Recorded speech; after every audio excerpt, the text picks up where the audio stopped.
I wanted to share a trick I came up with for figuring out scale in photo and video. I wouldn't be surprised if somebody else came up with this too, but I've never seen it published anywhere. So there are times when you want real world measurements of objects that have been photographed. When you're the one taking the photographs, you can just put a ruler in the photo and then calculate millimeters per pixel and measure real world dimensions for pixels.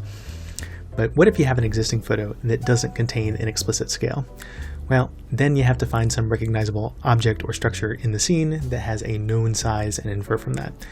You're always going to be limited by perspective and lens distortion and other things, but at minimum, you need to know the size of something in the photo. It turns out that many photos incidentally contain an object that serves as a good reference, and this is something I discovered when looking into making prop replicas. It's often been the case that people try to make replicas of objects appearing in films. Often, all you have are the film frames. And what you find in many film frames and many photographs are people, and people have eyeballs.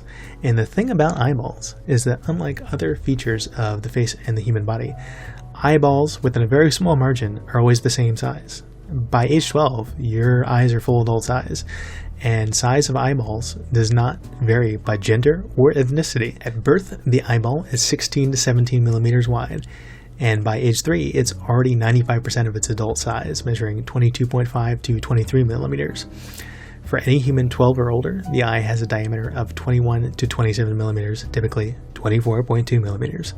So if you have a profile shot of someone's face, you can just fit a sphere to their eyeball and know that its width is very close to 24.2 millimeters.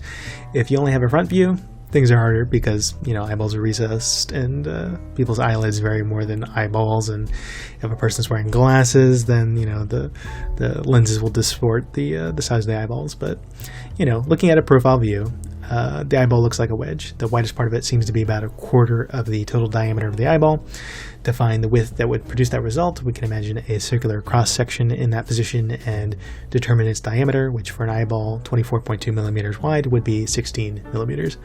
So to summarize, anyone 12 and over, they have an eyeball that's 24.2 millimeters wide. Typically, the width of the exposed eye as seen in profile is 6.05 millimeters. And typically, when the eye is seen from the front, its width is 16 millimeters. Happy measuring.